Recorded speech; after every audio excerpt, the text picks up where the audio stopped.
Hey, it's Shadow the Hedgehog in rival form. That's really unfair. Yeah, he's a little edgy. Okay, very edgy. Alright, extremely edgy. But Silver is genuinely a really cool rival character in my opinion. If Blue's the template for the mean rival, Silver is that taken up to 11, while also being the template for the modern day rival with character development. He starts off as the edgy criminal boy who you don't like, but by the end of the game he's learnt the true power of friendship, albeit begrudgingly. And hell, it even shows through the tried and true Pokémon storytelling classic of an antagonistic first getting a crowbat. It's even his last evolution, by the way, just to emphasise how long a journey he goes on. Speaking of evolutions, let's take a quick gander at his team. It's strange, at least from a gameplay perspective. There's no fire, grass, water car like every other rival has. Only Pokémon often deemed villainous. Plus the starter. And he even has an illegal Sneasel. You know what? That's actually really cool storytelling via team building, honestly. This isn't a team for a playthrough, or even a team for a standard rival character. This is a team for storytelling purposes. You know what? That's pretty rad. Even his movesets lean into this craftiness. There are lots of status related gimmicks. I think the only thing I have a major issue with, well, past the early game, and oh boy, is his team and his movesets bad for the early game, is that his Magnemite and Magneton are primarily physical attackers for most of the game, which is not at all their wheelhouse. Not even close, actually. Elsewise, this doesn't seem too bad, minus the extreme lack of type diversity and the lack of good attacks in the early game. Or perhaps the other two challenge runs have just lowered the bar that much and my standards are completely and utterly shot. Well, either way, my name's Cram. I'm bad at Pokemon, but you know what? I find these challenge runs fun, so I'm going to keep doing them anyway. Especially when they have a few strict rules, like the following. 1. Must use Silver's exact team, the same movesets and held items. B. I cannot evolve Pokemon before Silver route. Metal Gear Solid Delta. No items in battle, other than held items anyway. And 4. Each Silver fight has to act as a checkpoint, allowing me to use stuff from his next battle. Oh, and by the way, before we begin, I set up the template here in the background, and then totally forgot to actually frequently update it, so a lot of things that are going to be out of date, and I know I could have updated it in post, but I'll do that next time for future videos. So if you see a Zubat being listed when it's actually a Golbat, I'm aware, my bad folks. Anyway, let's get started. As with every Pokemon game, our adventure begins by picking our starter. I decide to choose not only the one I've historically used the least, but also the one that is often misaligned within fandom. That's right, I chose Totodile. No, it was Chikorita, obviously. I'm not even going to try and josh you there. Whew, I'm sure Johto can't be as bad for this little green dinosaur as everyone says. Right? In standard first rival fashion, the battle is pretty easy, albeit arduous, due to neither of us having particularly powerful moves. But between him having piss poor luck and my stat lowering, he isn't able to really do much to us while we brute force him in return. In the end, we only take 3 damage. Yippee! Maybe this one won't be so hard after. Unfortunately, we're then peer pressured into grassing on him to the cops. So I pass on that his name was Gold, and then we can move on to what will inevitably be other easy boss battles after we catch our next team members. First up, team-wise, is Gecko Warrior, the Zubat from Dark Cave. Great name that, by the way, very original, very creative. After that, our next up should be a Ghastly from Sprout Tower, but it takes me way too long to realise I'm playing too early in the day for one. Oopsies. So instead I just decide to fight the Sage first instead. No, before you ask, I don't know why I didn't just change my clock to be later either. Despite being a lifelong Pokemon player, I think I honestly kind of forgot I could do that. Back on the stage, I may be the first ever human being in history to ever lose this fella. Between extremely low PP, wow, I really should have healed first, huh? Silver's bad move choices, at least early game anyway, bad luck, and honestly, just really awful play on my part. We run out of PP just before taking out his second Pokemon of only 3, and we get our arse whooped. Thankfully, on our second attempt, we go in with actual PP on our moves and get slightly better luck. Plus, I remember I had Poison Powder. I really need to use it more. Just generally, not just in this battle. Status moves are scary. By the way, please get used to Confusion Cheese. I have to rely on it pretty much consistently. A lot more than I was expecting for this challenge, actually, even. Anyway, now that it's night time, we return to the tower to grab a third team member. Can you even grab gas? Or ghosts? Or gassy ghosts? Does Ghastly fart a lot? Anyway, what a tangent. Anyway, meet Baron or Matsuri, because Silver's misogyny in team composition means we can't call him Prona, despite it being the perfect name. With our team now all here, it's time to fight Pokemon's infamously easiest gym leader of all time. Yeah, as expected, the main problem here is trying to work out how the hell to not only hit him, but to do enough damage to actually break through. Poison Powder and Razor Leaf Spam makes decent work of his Pidgey, but that Pidgey Roto, for this stage of the game, with this team, yeah, that's a bit ridiculous. Christ, it wouldn't be so bad if Poison Powder actually hit, but this dude's level of Pocket Sand is making it an absolute nightmare. Unfortunately, there's not much Matsuri or Maria can do here, other than be sacked and get some confusion respectively, to reset Kaido's accuracy. But our first powder still misses, and now we're on the way to low health to close it out.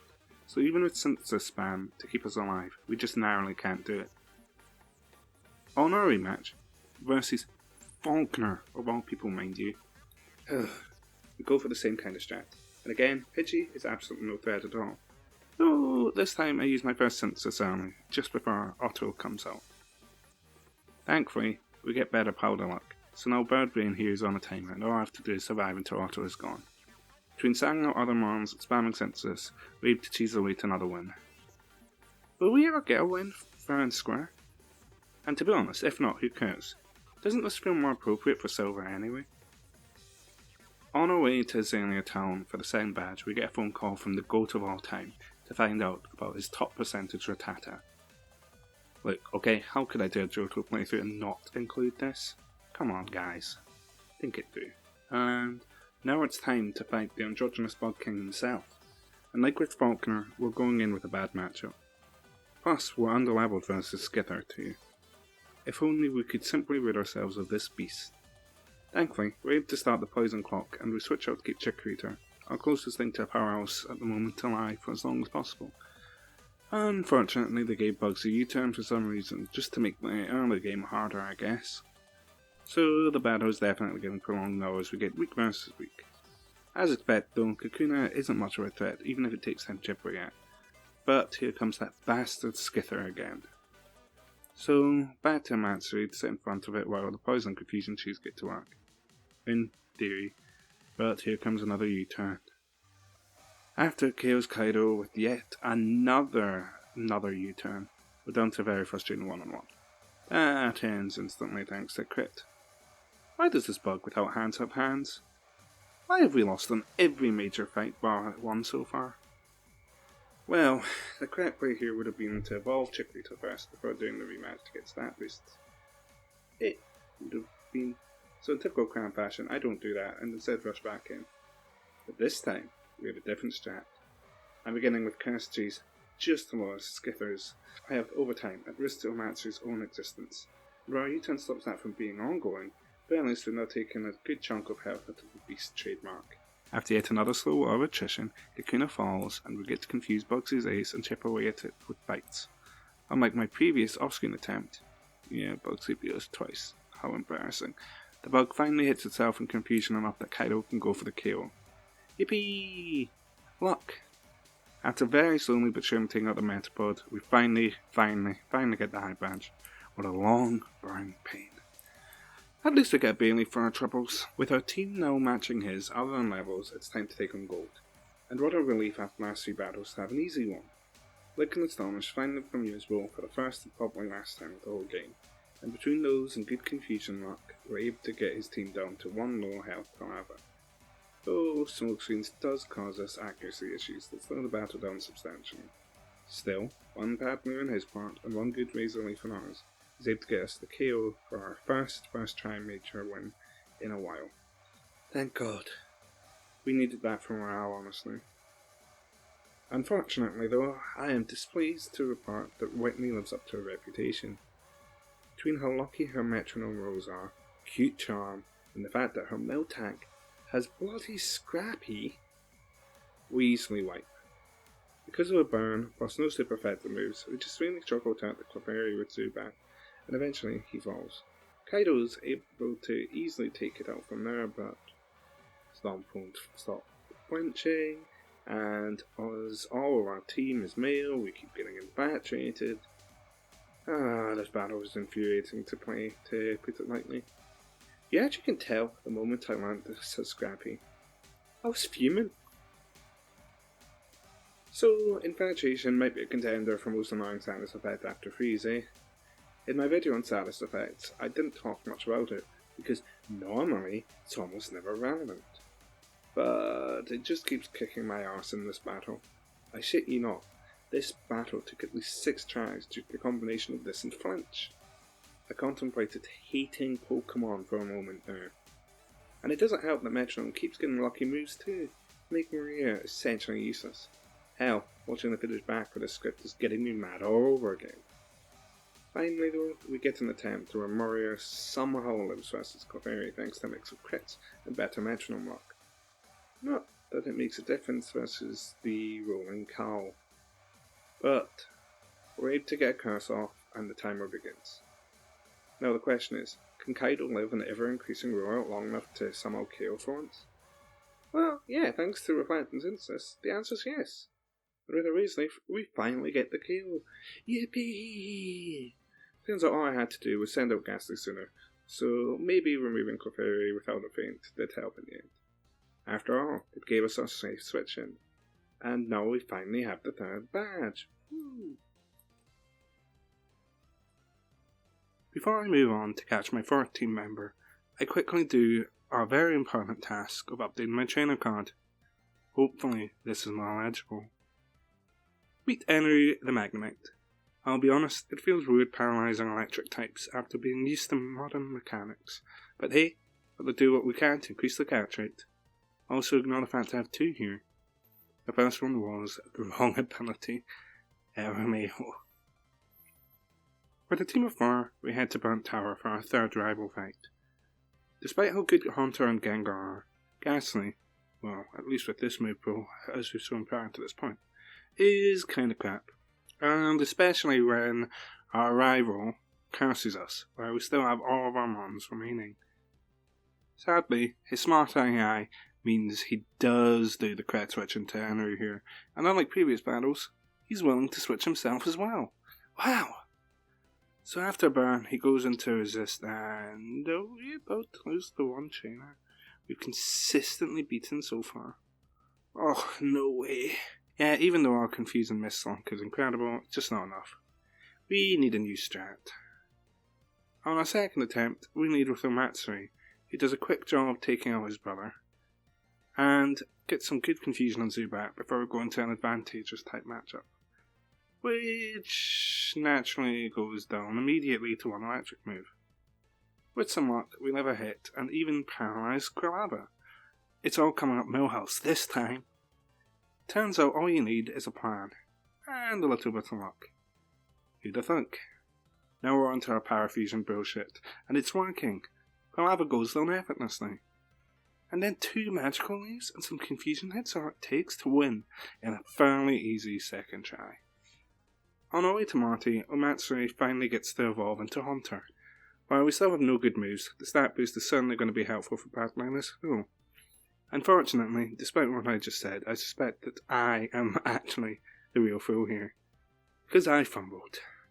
If I had just grinded a little bit more and evolved Mario as well, Marty would have been an utter joke. But instead, I got impatient and batted him immediately, and yeah, it goes the way of other gym leaders. Like, admittedly, we do get some nuts paralysis that helps us out a ton, but as soon as energy goes, that's the end line for us in this attempt. Hypnosis, Dream Eater, Curse is just too strong a combo for my team without a go bat. But, after a few more attempts, then I care to admit, I have this realization, and we get that tiny amount of experience left from Mario's evolution. And holy shit, that base 35 extra special bulk and HP increase make previous attempts in the next one look like night and day. The start of this attempt is the same as previous ones. Thundershock the Ghastly and Paralyze the Gengar. But from here, we sweep with Parafusion, Bite and some clutch punches.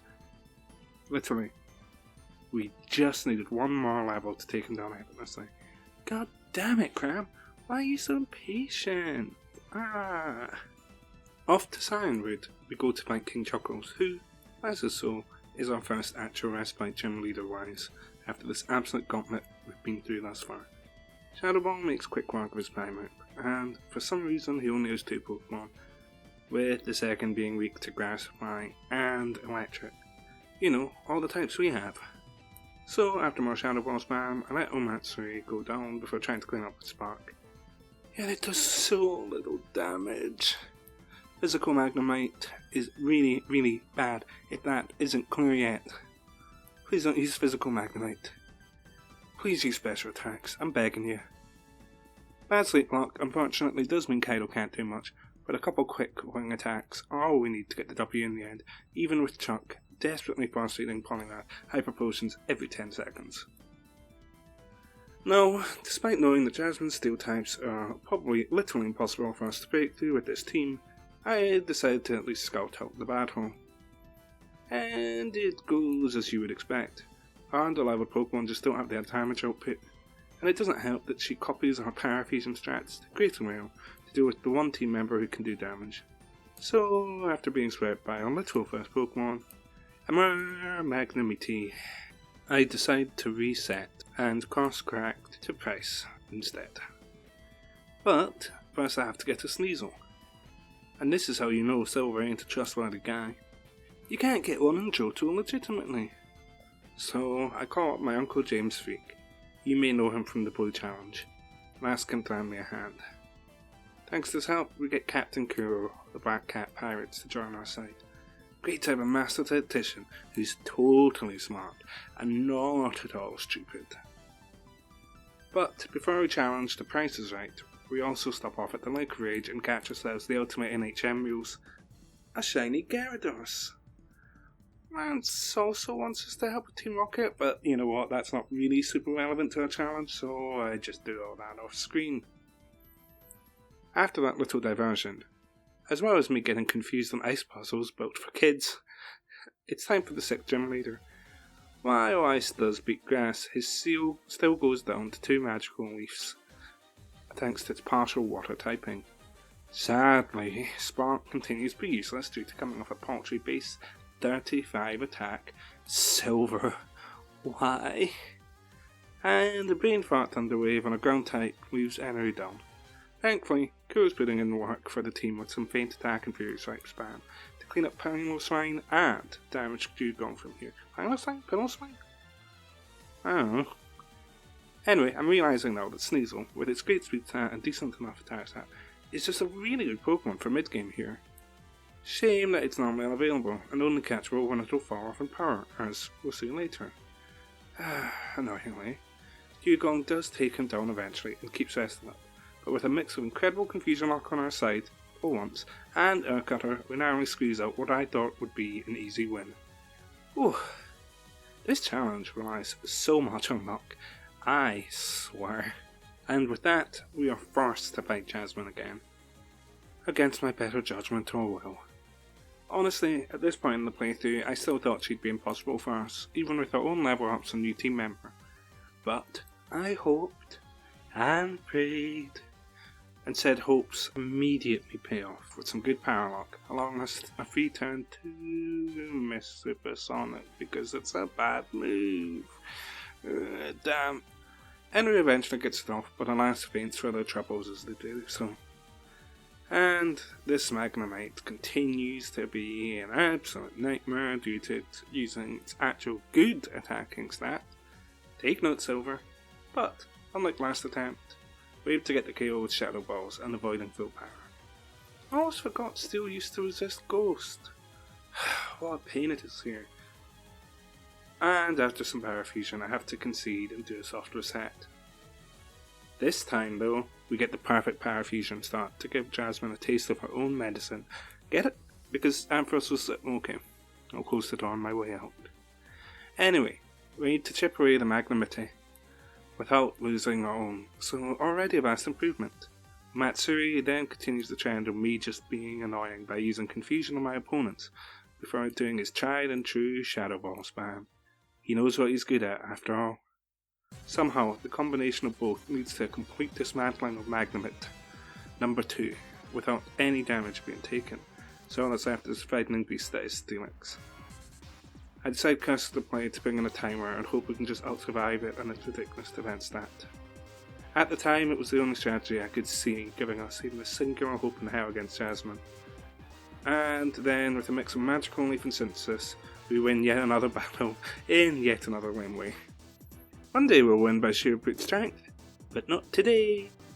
Honestly, I'm just shocked and impressed I won at all, to be honest. But, with 7 badges in tow, it's now time to evolve Kaido into his final form. With him now at his best, and with Pedal Dance, we can tackle the end of the Team Rocket plotline.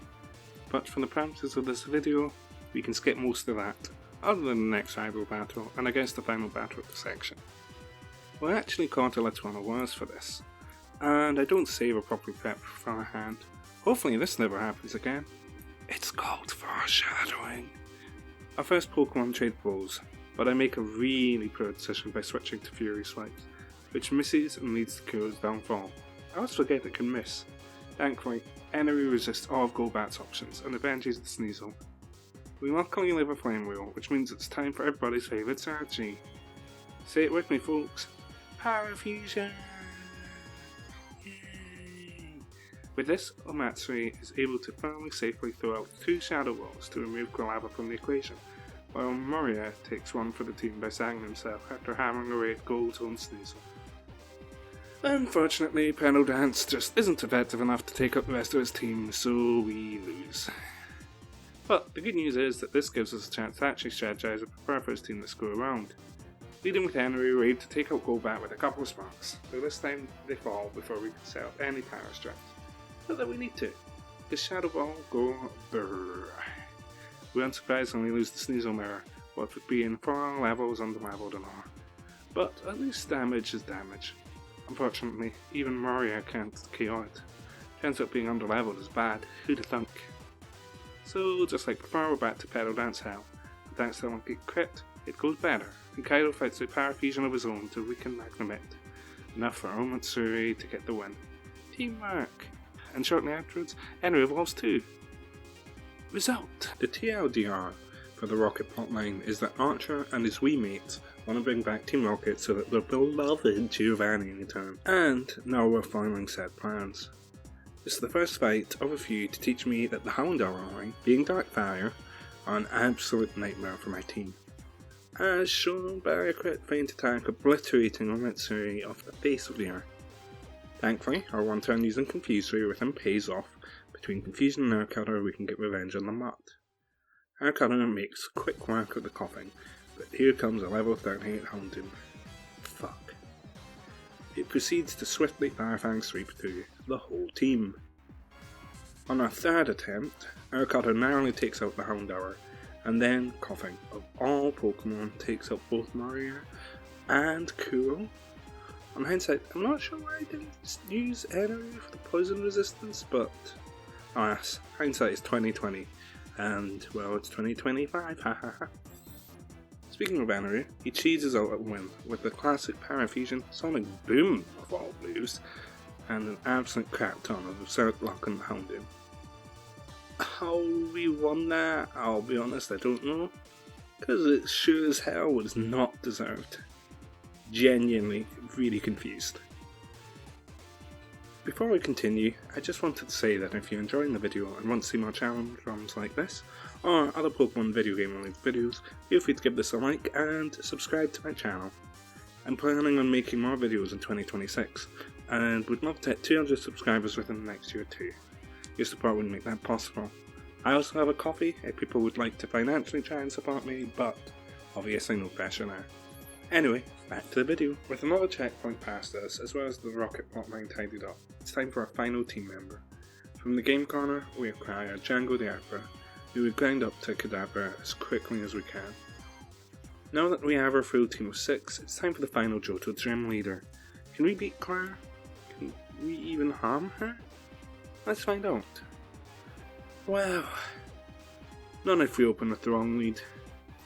Nor if a 4-time super effective spark cannot even one hit kill a slightly weakened Gyarados. Physical Magneton is so bad, guys. Especially after Intimidate. Claire's Power Fusion luck is genuinely incredible as well, and I swear she hits almost every single Dragon Rage. Before critting an Aqua Tail to punish an incredibly bizarre and questionable switch on my part. Yeah, this is looking rough.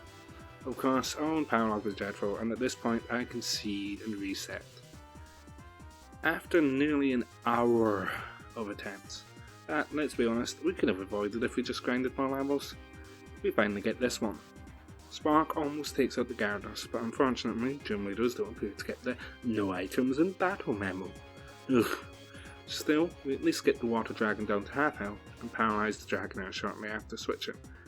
And, thanks to very clutch crit, Django is able to KO the Dragonair with only 6 of his own HP remaining. While unable to knock out the Gyarados himself, he does get into Kuro's quick attack range.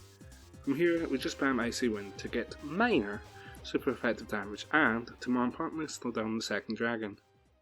Sadly, a clutch power for Claire stops Kuro in his tracks. Matsui fires off his favourite move of all time to avenge Kuro, for narrowly dodging a Hydro Pump to get off his second favourite, a cheesy curse. Let the timer count down. No, our only goal is to survive, so Kaido sets up the second timer. A poison powder. Good lord, do I love these cheesy strats. Especially when they come in clutch like this. Sadly, a full restore shuts down the poison, but at least the curse is eternal.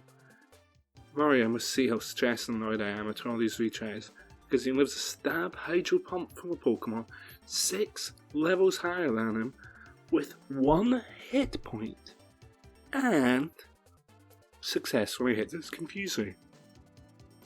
The Kingdra then takes pity on me and hits itself in the luckiest confusion of my life. And, well, that's all she wrote. Claire is cooked. Whew, this was incredibly unearned, but we take those. Yes, Claire, there definitely was a mistake, and no, you should not concede this. And because she refuses to give us a totally hard-earned, yep, definitely hard-earned, yep, totally not lucky badge, we have to go on a side quest to a British TV show to get it instead. Here, she's threatened to be telt on to her cousin if she doesn't hand us the badge, and thus we get it, again, without deserving it whatsoever, to be quite honest. And with that, time for Victory Road. We make our way through some story stuff that I didn't remember was essential, and fight our way through a route that's functionally Victory Road before entering the empty cave itself. And at the end, there he is, our last barrier to the League Bar. Let's do this. This first attempt was purely an accident. That's never happened before. I didn't even need to activate the event for him to appear, and hadn't prepped at all. Definite never happened before. No heals from my grind. No team shifting. Ah, yep. No wonder it goes to shit. Well, we do our best. I open with the standard Reflect and Poison Powder combo just so we can snooze them before bringing in Energy for the 13 millionth resists, who immediately trades KOs once the Typhlosion comes out to avenge said Sneasel. Time for Confusory, which does not, and we lose Mario because of it. The Shadow Ball and Quick Attack combo finally take out the Echidna, but let's be real, the writing is on the wall for this battle. We fight for our life against the Magneton, but its paralysis and supreme defensive typing just become too much for Kuro, and once Gold switches in the Golbat, Kaido becomes truly helpless. We make our way back, but lose again. What makes this fight so hard is that we only get 5 team members while he gets the whole 6, thanks to how stupid HMs are. And, on hindsight, I should have traded Kuro out for Django with a psychic typing, superior offense, and speed. Whoopsies! Thankfully though, on our 4th or so attempt, we get the following. Magnet Bomb, a move I literally hadn't even heard of before this challenge, easily 2-hit KOs the Sneasel, but like every other attempt, I just have to accept the sack against the type potion. Just like our first attempt, Shadow Ball plus Quick Attack get the revenge kill. Kaido sets up the Reflect versus Magneton and forces out a switch. This really feels like the same battle again thus far, except this time I haven't thrown Kuro away just yet. Thank God for that, as a couple icy wounds and a good air cutter miss lead to the removal of that blasted Golbat. Paralysis does make it hard for the neutral petal dancers to come out, but once one does, it crits, and sets up a second one to junk those magnets that were blown away so infuriatingly. And with that, all Mario has to do to clean up is spam bite a few times, and we finally win. Oh. Now that we have access to a box again, I get in touch with Uncle James Freak one more time to help me evolve my 2 trade egos. With our full team present and ready, it's time to face an absolutely terrifying leapfrog, starting with Bullet Billiam. The first Satu's me first strat is a huge pain, causing us to get paralysed too, and just letting it chip away until energy is just gone despite its type advantage. Once we get discharged though, oh boy. Our damage output hopefully will grow enough that this won't be an issue on our inevitable rematch. But until then, on this first attempt, it's time for fast start type stab spam from Kuro, combined with some icy winds once its clear feint attack can't do enough to execute her. Once the slow blow faints Kuro, we get to see why Gengar was considered one of the best mons ever for so long. So I thought we would, but Shadow Ball narrowly doesn't kill Jinx, and then she takes out Matsui and Mario. I don't know why I thought he'd outspeed. Yeah, takes them out effortlessly. A Bass Side Beam from Django does get revenge for him, but he's unable to do much to the second Zatu, and a crit erases Kaido from existence. Back to the drawing board. But actually, we're not away for long, because shockingly, our next attempt is the one. While we still frustratingly don't have discharge yet, we do get a nice clutch crit to shock the Zatu. Sadly, paralysis means we're sitting duck versus the Jinx, but feint attack turns through her like paper due to her meagre base 35 physical defense. Will starts to curse spam, which would be fine if he didn't have full stars, so we have to switch out to Kaido, who can easily take out the Silver with a pedal dancer too. Especially when for some reason he keeps spamming curse instead of actually attacking or doing anything useful. Well, what you know what? That's the kind of mistake I'd make, I can't judge. After that, a few more feint attacks and icy winds are all we need to beat this masked fool. Surely though, Koga will be easier with his bug and puzzle team. Right?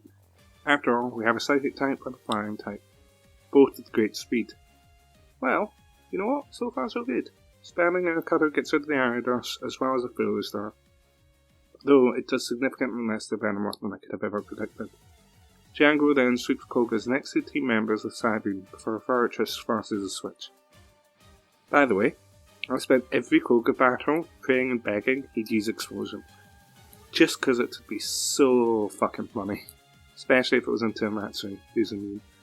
Unfortunately, he sees that I'm aiming for this and switches on Crobat instead. There's a rough back and forth that sadly leads to Matsu's fainting, but at least Crobat is now in the red, and despite double team, Henry is able to spark it away. Because I don't want to waste a Fuller Star and I can be stupidly stubborn, I get Henry to do the world's slowest and stupidest death by 100 cuts to the Fortress. Well, at least I tried to, until it stops working and Henry almost faints. Then we finally switch Django, who gets us the win on our first attempt, something that we could have done a long time ago now. Oh, what a respite after Will. I'm going into the Bruno fight with the same confidence I did Koga, thanks to literally the same types on my team composition. Plus, Kaido as well. Moria isn't able to take out Top Man, like I'd hoped, It gets good damage in, and the Onyx switch works out for us. Because we have Kaido, who can just paralyze the snake into submission. His hit only is a bit of a terror though. Not only Kira and Kaido, who's surprisingly tagging through air cutters like nobody's business, while also confusing us. If only we had a crowbar. Well, we are able to snap out of confusion. Focus Energy Blaze Kick Crit easily takes up Warrior, and this darn lag man is still around. But then not only does Django take it out, he also learns the best psychic type move in the game. Time for this battle to become a joke. Sorry, Bruno.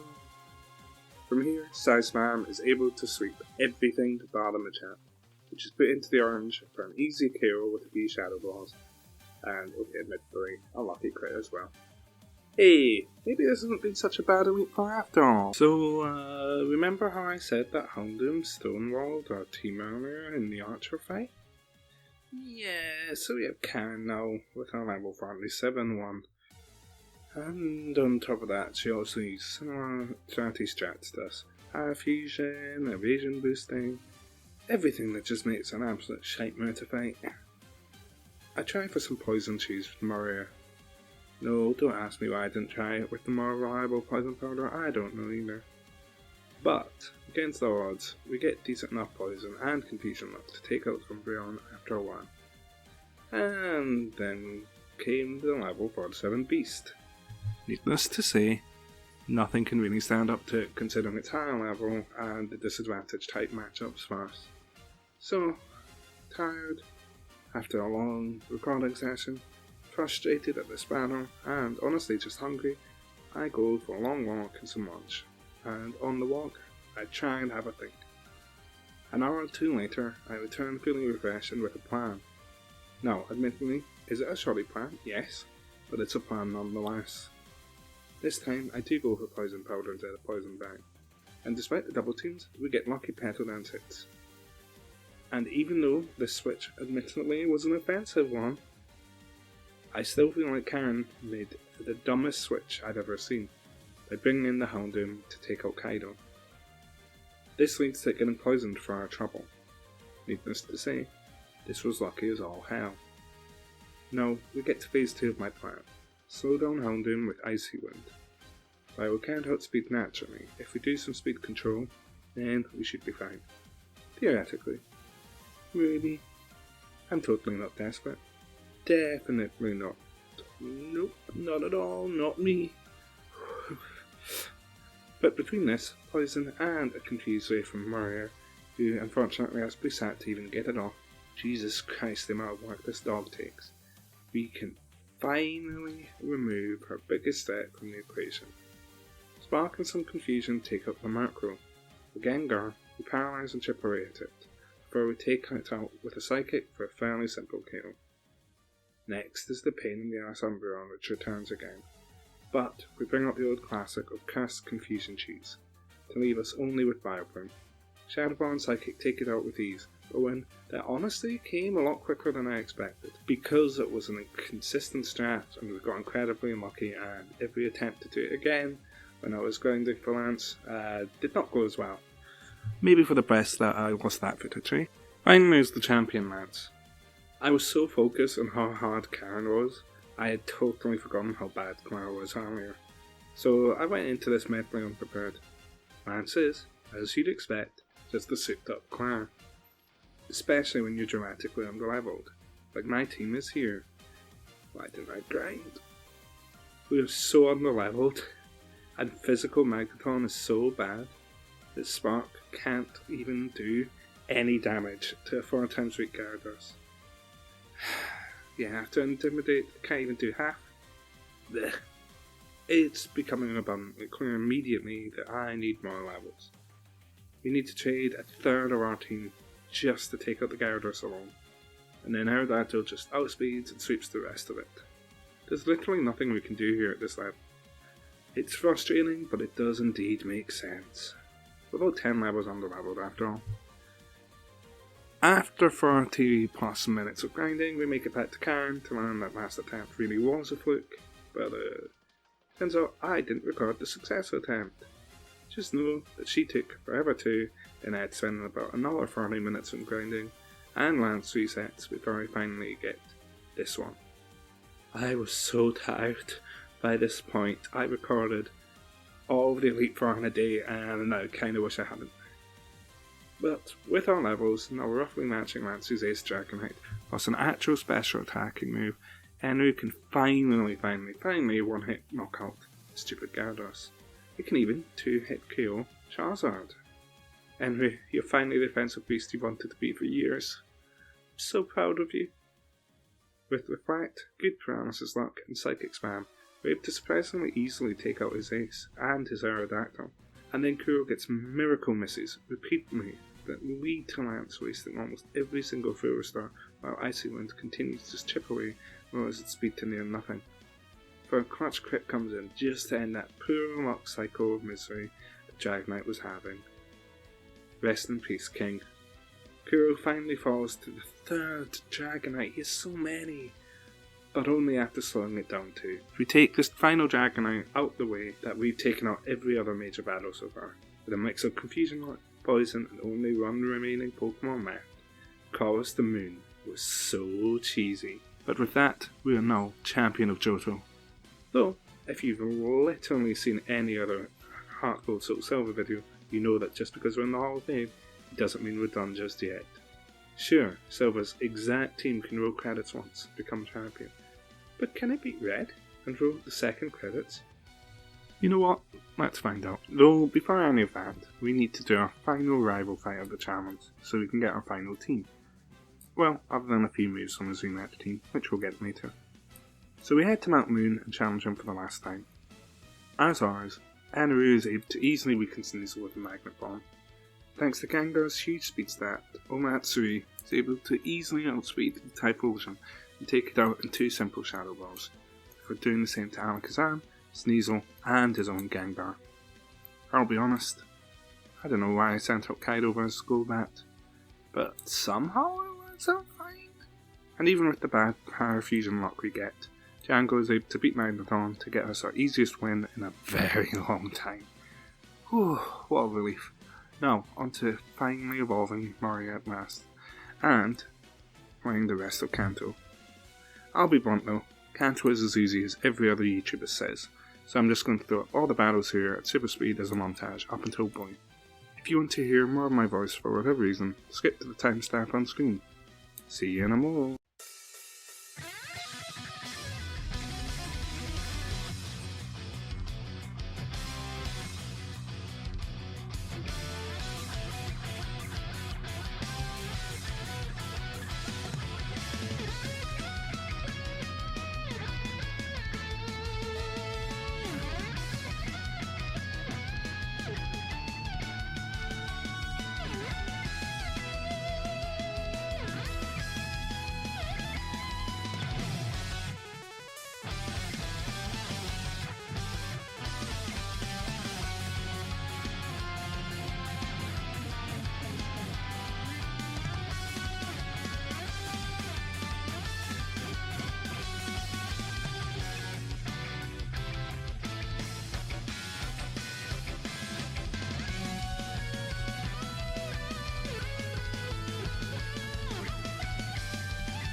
So, going into Blue here, I knew I was underleveled and underprepared, especially considering he has an actual balance team, like most rivals do, and unlike us. But I decided I'd do a scouting attempt at lower levels, and that I'd show yous nonetheless. As with Will's Executor, we just don't really have the damage output we need with Kuro when underleveled, even with a super effective attack. I decide to send out Enry for power and resistances, but Blue decides to weaponize the speed drop and use Trick Room. I'm very much caught off guard by this choice. After trying to chip away at this Executor, he switches an Arcanine? Wow, in Trick Room, okay.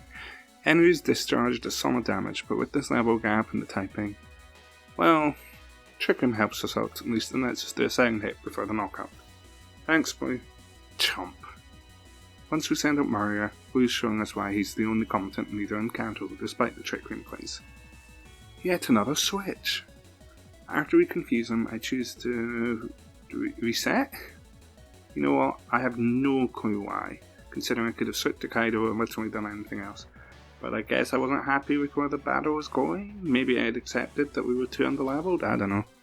Well, whatever the reason, I did the right thing. I did a couple more scouting attempts and they failed drastically. So I returned after leveling up my team to around mid-late 50s and Kaido to 60, confident that my main issue is just how underleveled I am. Here's how that attempt goes. Well, it opens the same way again. Turns out Sneasel was low-key kinda broken as a mid-game Pokémon. But come late game, it really does need to become a Weavile. Something we never get, sadly. Well, damage is damage, and at least the Executor is almost half health when it takes out Kuro. Thankfully, as always, a Matsuri Confuse Ray plus Shadow Ball combo is incredibly easy to mash, and with good confusion luck, Arcanine doesn't stand a single chance. Rhydon does avenge its brethren, but only after taking a huge hit, and then Stab Psychic continues to prove itself ridiculous on Amaram Kazam as the sweep begins. Literally only his Pidgeot survives after a few of these, and is forced to use its Citrus Berry.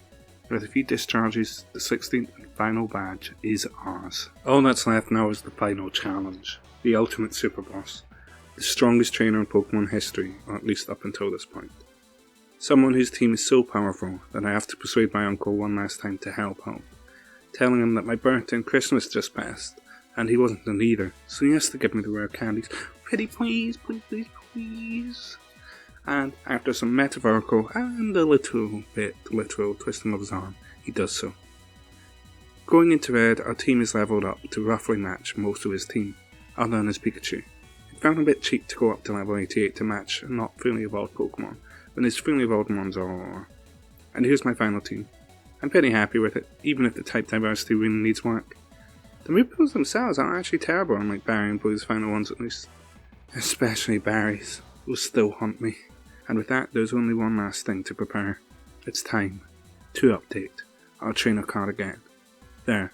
Perfect. Ignore the fact I forgot how to spell the name in that brief moment. Whoopsies. Do you ever think it gets lonely being the best? Do you think that's why Red stands atop the mountain, alone, never speaking, awaiting a challenger, knowing that if he ever finds one, he may have an equal? He may potentially no longer look down on everybody else? That, to quote Albert Riley in the Protoman's The Good Doctor Part 2 from Act 3, "From the top of the world, every path leads down." He turns to look at us, silently acknowledging our challenge.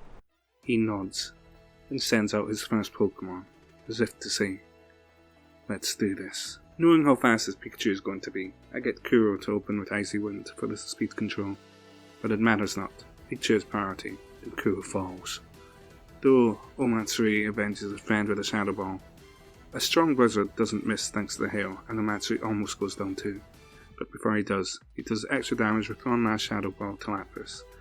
Eneru continues the back and forth trades with the discharge, before falling to full fat Fire Blitz from Charizard. Oh, Christ, this battle is so tense. And unfortunately, while Fire Blitz does trade Charizard for Alakazam, I am now a Pokemon down compared to Red. Mario is able to poison Snorlax, but there's zero way to deal with Blizzard. And that's comes for us on this first attempt, as a Poison, Hail, Confusion crit combo on Snorlax leaves it with just a sliver instead of carrying it, and thus Red is free to fully heal it up and take Kaido out with 2 more Blizzards. Maybe we aren't ready to live up to Red's expectations just yet. You know what? Nah, screw that. We're gonna keep fighting until we win. But I refused to do that monologue again. I was kind of proud of it on the first take.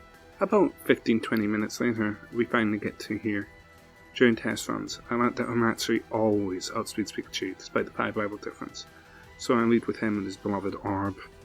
Next up is Eneru to tank a Blizzard and to hit hard with their discharge, Vine hits hard, but Enru hits even harder and nets us a 2-hit KO on Lapras. No trade so far. Charizard sadly does outspeed Enru here, but they did their job of being a Lapras killer, so thank you for your service, Magnets. I accept that Kuro has to go down here, as I know from tests that Shadow Ball will never KO, even with Farbert's recoil, the Hail Chip. So I just want a small amount of damage. Thank you, my sharp claws, for everything. But Omatsuri takes the baton, and finally rolls his bowling ball right into Charizard, knocking it down and out for the count. Strike. Due to the tight matchup, Snorlax are a pain, but honestly, it is no matter what I use. So it's time for one last Confuse Ray bullshit for the road. And not only that, but we get a lucky Sludge Bomb poison too.